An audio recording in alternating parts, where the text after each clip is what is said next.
Faites de beaux applaudissements. Mes amis, nous sommes ici aujourd'hui prêts pour commencer la bataille contre les forces du mal qui nous oppriment et qui nous font alors souffrir. Il y a des gens qui souffrent beaucoup. Certains viennent ici et parfois nous avons l'opportunité de le savoir car ils le racontent au pasteur. Certaines situations sont déplorables, mais quand nous apportons la parole de Dieu, la foi surgit. Et ensuite, nous prions et le pouvoir de Dieu entre en action et fait alors des miracles. Et sans aucun doute, Dieu va faire de grandes choses durant cette réunion de la foi aujourd'hui. Notre méditation aujourd'hui est une continuation de ce que nous avons vu dans le culte précédent, le culte de lundi, quand Jacob, l'homme que Dieu a choisi, d'abord, il a donné la bénédiction à Abraham pour son fils Isaac. Et ensuite, cela ne devait pas être Jacob, mais Ésaü, son frère, car il était l'aîné. Mon Dieu, mon frère, il change les ordres en fonction du cœur de la personne. Cela ne sert à rien que la personne dise « cela doit être moi car je suis ». Si la personne n'a pas peur alors de Dieu, le Seigneur Dieu change. Et prophétiquement, il avait déjà dit à Rebecca, la mère des jumeaux, que le plus grand servirait le plus jeune. Et Ésaü, qui était le chasseur, il était habitué à une vie risquée. Il a perdu la bénédiction au profit de Jacob, celui qui observait et vivait dans les tentes. J'ai souvent entendu dire que Jacob était un voleur. Je crois que ces personnes sont folles quand elles parlent ainsi des élus de Dieu. Et parfois elles prêchent. Je ne sais pas, elle trouve ça bon d'inventer de nouvelles choses, semer le doute dans le cœur des autres. Ah, ce pasteur un tel nous a dit cela. Mais cela est fou car Dieu a tout prouvé. C'était le choix du Seigneur Dieu. Mais missionnaire, il a pris la bénédiction de son frère. Non, son frère a vendu sa bénédiction. Une fois vendu, c'est vendu. Alors, son frère avait faim, il a demandé un repas. Il a dit, qu'est-ce que tu me donnes en échange? Qu'est-ce que tu veux? Tu me donnes le droit de l'aîné, je te le donne. Ça ne vaut rien, je suis sur le point de mourir. Il l'a donné et voilà.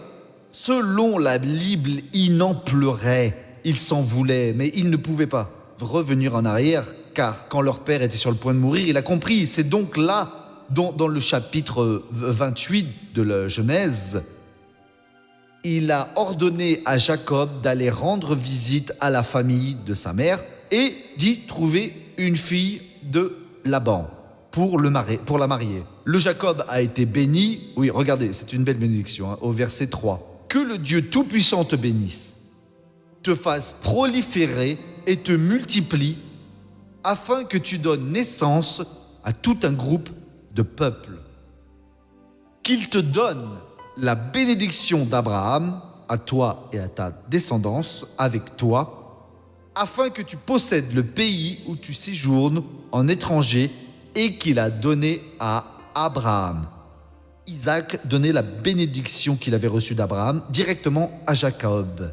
Et Jacob y est allé. Et nous avons vu ici, pendant le dernier culte, juste faire une rétrospective ici pour que vous compreniez bien ce qui vient après. Le verset 10. Jacob partit de Beer-Sheba et prit la direction de Charan. Arriva à un certain endroit. Il y passa la nuit car le soleil était couché. Il prit une pierre dont il fit son oreiller et il se coucha à cet endroit. Il fit un rêve, une échelle était appuyée sur la terre et son sommet touchait le ciel. Des anges de Dieu montaient et descendaient par cette échelle.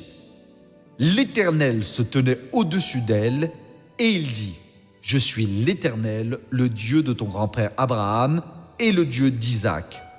La terre sur laquelle tu es couché, je te la donnerai à toi et à ta descendance.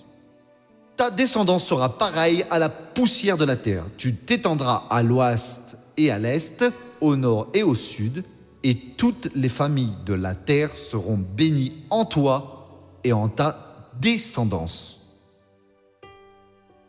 Je suis moi-même avec toi. Je te garderai partout où tu iras et je te ramènerai dans ce pays.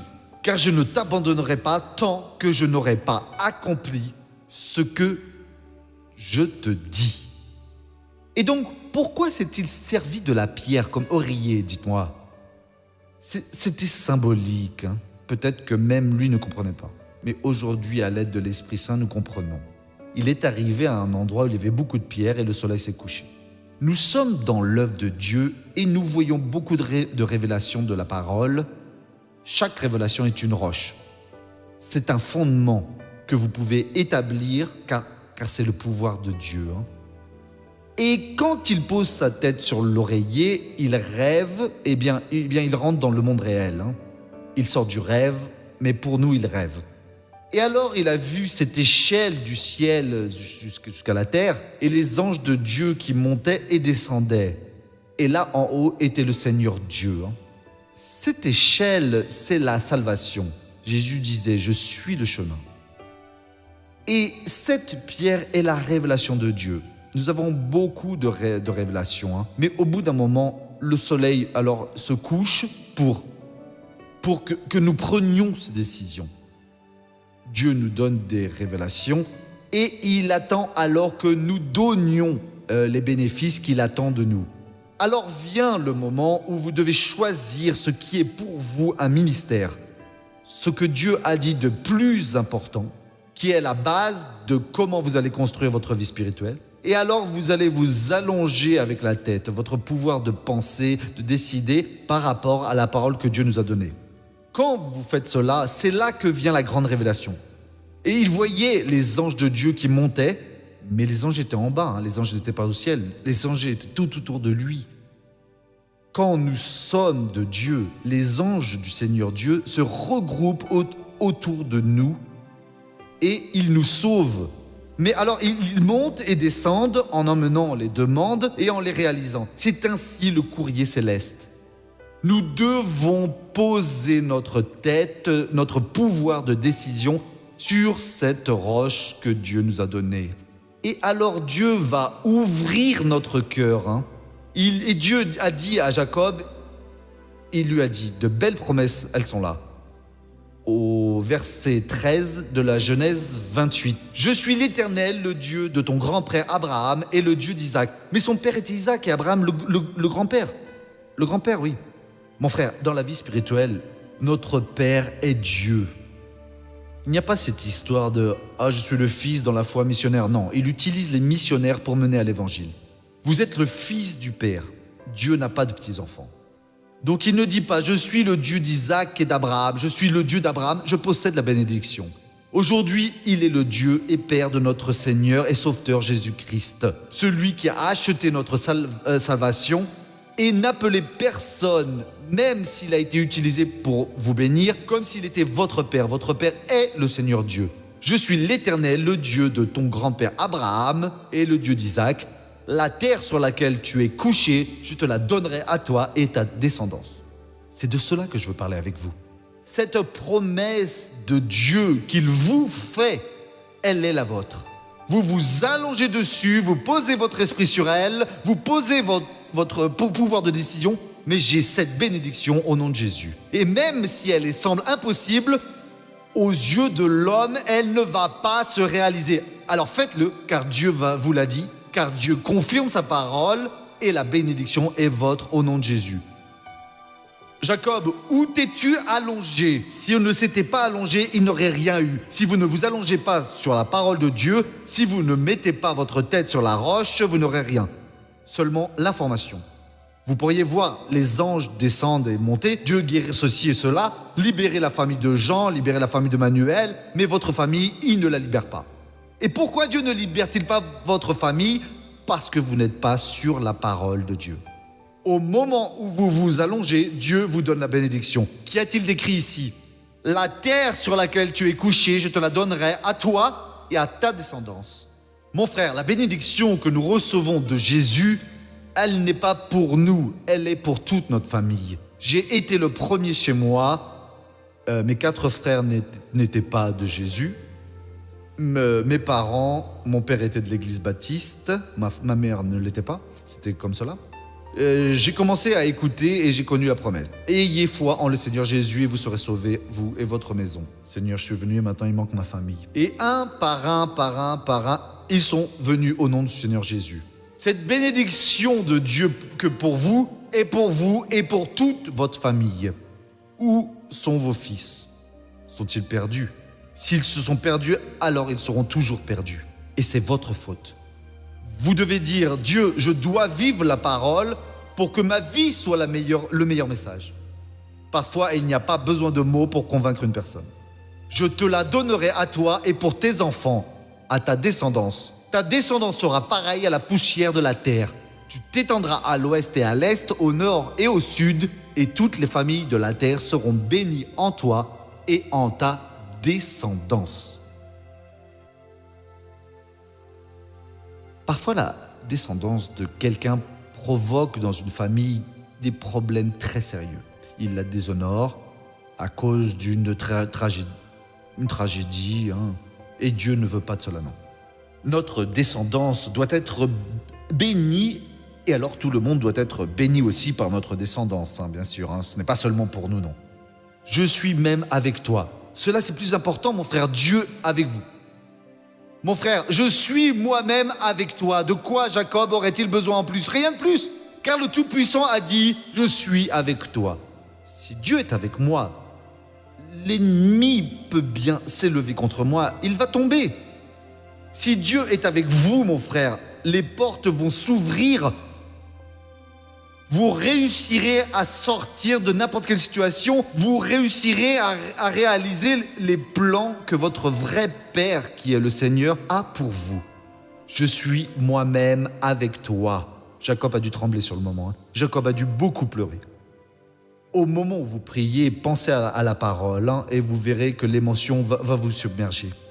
Dieu le Seigneur est avec moi. Le Créateur du ciel et de la terre. Ce Dieu puissant qui a lancé des millions et des trillions d'astres dans l'espace, l'homme découvre de plus en plus de choses, mais il n'y a rien à découvrir. Ce Dieu puissant qui a tout créé, tout dans la vie. Certaines personnes même disent alors bêtement, je ne crois pas qu'il y ait de créateur. Un jour j'étais là, je regardais des images sur l'ordinateur du pied de l'être humain, de l'homme et de la femme. Et en regardant les veines, les nerfs qu'il y a, la plante des pieds. J'ai dit, Jésus, comment une personne peut-elle avoir le courage de dire que le Seigneur n'existe pas? Une perfection ainsi, comment peut-elle arriver? Tout fonctionne dans la plus grande harmonie. Une cellule, même si elle est toute petite, elle fait partie de tout ce corps, mais elle sait quel est son rôle là, elle reste là à remplir son rôle. Et ce Dieu qui a cette capacité, il est avec moi, il est avec vous. Voilà mon frère, il n'y a pas de problème. Père, j'ai besoin de toi maintenant. Maintenant, j'ai besoin de ton pouvoir. J'ai besoin de ton action. Car voilà ce qui m'arrive, il est avec vous. Il résout vos problèmes, il ouvre alors toutes vos portes, il protège vos arrières et il vous maintient et il vous soutient. Il vous donne les moyens de vivre. Je suis moi-même avec toi, je te garderai.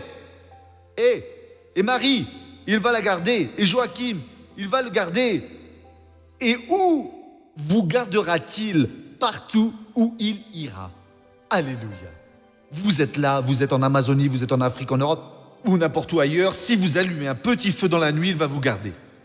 Si un jour l'homme allait sur Saturne et que vous y alliez et vous orbitez autour de cet anneau, Dieu va vous garder. Je te garderai partout où tu iras et je te ramènerai dans ce pays. Car je ne t'abandonnerai pas tant que je n'aurai pas accompli ce que je te dis. Quand Dieu va-t-il vous abandonner? Quand il aura tout accompli. Mon frère, chaque jour nous en savons plus. Chaque jour nous en apprenons plus sur Dieu. Il ne nous laissera jamais, jamais, jamais, il ne nous abandonnera. Dieu vous a parlé. Baissez la tête et fermez les yeux. Mon cher Père, le pays se réveille, Père. Des millions de personnes mettent maintenant, en ce moment précis, leur foi en toi. Ils apprennent qu'avec toi et en toi, ils en sortiront vainqueurs. Mais il y a des gens, oh Dieu, qui ne sont pas bien. Quelque chose, mon Dieu, se passe dans la vie de cette personne. Et elle ne le sait pas, mais toi, tu le sais. Tout est nu et transparent. Tout est transparent à tes yeux. Ô Père, touche cette personne maintenant. Retire cette tristesse dans son cœur. Ces pensées négatives. Cette personne, elle pense bien trop. Elle pense bien trop, Père. Apaise cette personne, mon Père. Retire, mon Dieu, cette chose qui la tourmente. Donne-lui la paix. Ô Père, durant le culte précédent, j'ai prié pour tout le monde. Principalement pour ceux qui souffraient du genou jusqu'aux pieds. Et je sens qu'il y a encore des gens avec ce problème ici. Père, regarde tout le monde, autant ici qu'à la maison, hein, où que ce soit. Et Dieu guérit depuis l'articulation du genou jusqu'à la pointe du pied. Oh Dieu, jusqu'au bout, à l'intérieur et à l'extérieur, bien sûr. Guéris, mon Dieu, guéris. Guéris ce pied gauche, ô Père, qui ne va pas bien. Le pied droit aussi. Père, mais guéris, Père, de tout le mal, du haut de la tête jusqu'à la pointe des pieds. Guéris la tristesse aussi. Mon Dieu, donne de la joie à ce cœur. Donne-lui du courage. Père, dégage cette vision qui est toute brouillée. On dirait que la personne a un voile devant les yeux. Retire ce voile, Père. Éclaircis tout. Père, va là dans les pancréas qui ne fonctionnent plus, qui est douloureux. Parfois, ils produisent beaucoup d'insuline, parfois trop peu. Père, régularise ces fonctions. Seigneur, je vais utiliser l'autorité que le Seigneur m'a donnée. Et au nom de Jésus, je prends cette force malveillante. Je te dis, esprit de la maladie qui a été envoyé ou qui est venu de lui-même, laisse cette personne et va-t'en au nom de Jésus. Regardons maintenant le feuilleton de la vie réelle.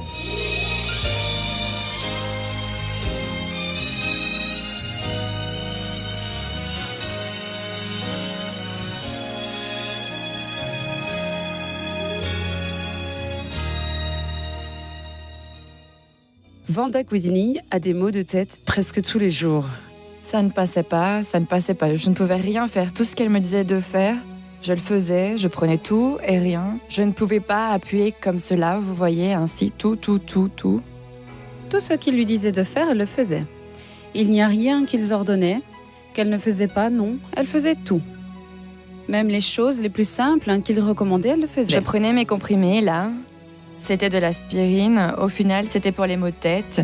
Le médecin me les donnait et je les prenais. Et même s'il ne m'en donnait pas, j'allais à la pharmacie, j'en achetais tout. Je faisais des bains bouillants. Il disait que ça aiderait, mais cela ne changeait rien. Les maux de tête, là, que au lit, vous voyez. Presque tous les jours, je passais plus de temps au lit qu'au travail. C'était ainsi le jour, la nuit. C'était tellement insupportable. Et elle croyait qu'elle avait un cancer dans la tête. Nous ne pouvions presque pas sortir, car à peine sortie, elle avait déjà des maux de tête. C'était presque une routine. Après avoir tout essayé, Vanda a fait quelque chose qui a enfin marché. Elle a commencé à être fidèle à Dieu. Je voyais toujours le missionnaire vers 5h du matin sur cours de foi. C'était à 5h du matin sur la CNT. Et un jour, elle m'a dit « Maman, et si nous parrainions ?» Ensuite, Dieu a amené le missionnaire R.R. Suarez à Curitiba. Et Vanda a enfin guéri. En sortant de la maison, nous étions déterminés. Maman, aujourd'hui, tu vas être guérie. Le missionnaire qui allait faire la prière pour ceux qui avaient des maux de tête ou n'importe quel problème à la tête, peu importe quoi, ils allaient être guéris. Il fallait étendre les mains, vous voyez. Elle a étendu, et après, elle a reçu sa guérison. Et grâce à Dieu, je suis sortie de là guérie. Et plus jamais je n'ai eu de problème, jamais. Écoutez, quand il a fini de prier, je pouvais toucher mon visage. Ici, quand je suis arrivée, je ne pouvais pas toucher mon visage. À partir de ce jour-là, j'allais bien. Je n'ai plus jamais eu de maux de tête. Rien. Maintenant, je suis guérie. Aujourd'hui, je fais de tout. Une voisine m'a appelée et elle m'a dit « On va à la gymnastique ?» Et j'ai dit « Une vieille comme moi faire de la gym je ne peux pas. » Et puis j'ai dit, tu sais quoi, j'y vais. Et à partir de là, j'y suis allée. Elle allait à la gym et elle n'a plus de limites. Je me réveille et je me lève de suite. Je prépare le petit déjeuner, je vais balayer dehors, je fais le ménage. Je suis très active. Pour moi, tout cela a été ainsi grâce à l'œuvre de Dieu. C'est en donnant que l'on reçoit. Hein. Nous recevons en premier lieu le salaire, l'argent, là dans l'enveloppe, et il y va directement, prêt à être envoyé pour donner au parrainage. Je reçois. Et si nous ne pouvons pas aller à l'église ce dimanche-là, on dirait qu'il manque quelque chose pour aller donner. Dieu est fidèle pour nous. Grâce à Dieu, oui, Dieu est très fidèle. Si nous demandons et attendons, avoir la patience et attendre, les choses finissent par arriver. C'était seulement Dieu. Imaginez une personne qui jour et nuit a des maux de tête. Pas un jour ou 2 jours, c'était des années. Pendant 20 ans, j'ai eu des maux de tête. Je remercie Dieu car Dieu m'a donné beaucoup de santé et de vie. Il prend soin de notre santé. Dieu nous est fidèle à tous. Nous sommes forts avec Dieu. Dieu m'accompagne toujours où que je sois. Il est avec moi. Oh, gloire à Dieu, comme c'est beau, mes amis. Voyons maintenant la première question.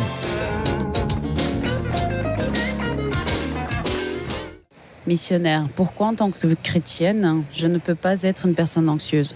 Ma sœur, libérez-vous de cette histoire d'anxiété, vous allez finir par exploser. La Bible nous dit de prendre toutes nos préoccupations et de les lancer sur le Seigneur, l'anxiété, etc., car il prend soin de nous. Levons-nous prier maintenant, messieurs, dames, au nom du Christ. Prions maintenant, baissez la tête et fermez les yeux. Père, merci. Dieu, le temps passe et quand Seigneur tu bénis, on dirait que l'on vient à peine de commencer ce travail, mon Père. Nous avons vu tant de bonnes choses. Ce message que Seigneur tu nous as donné à Jacob, qui est, oh Dieu, un message pour moi, un message pour tous ceux qui ont entendu. Oh Dieu, et après les miracles que Seigneur tu as réalisés, nous ne sommes pas encore satisfaits. Nous en voulons plus, oh Dieu. Nous voulons et nous te demandons maintenant que Seigneur tu viennes toucher chaque personne, guérir leur vie, les libérer, oh Dieu, calme cette âme qui est prisonnière. Et Dieu, il y a une personne ici, au fond de la salle, à gauche, oh Dieu, on dirait qu'elle s'est cassé quelque chose, ou alors elle s'est juste fait mal. Je te demande maintenant d'intervenir et de la guérir où que ce soit nécessaire. Mon frère, priez maintenant où que vous soyez, à la maison, au travail, à l'hôpital. N'importe où, Dieu est de votre côté maintenant. Et Père, nous voulons voir ta main opérer. Viens, Père, guéris maintenant. Mets un point final à ces souffrances. Et Père, nous voulons voir ta main opérer.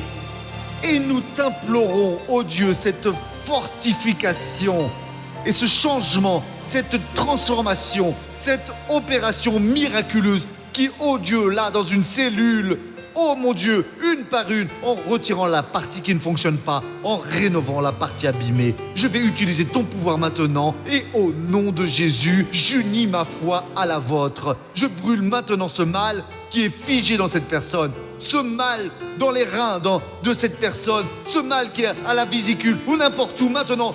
Et alors je dis sors au nom de Jésus.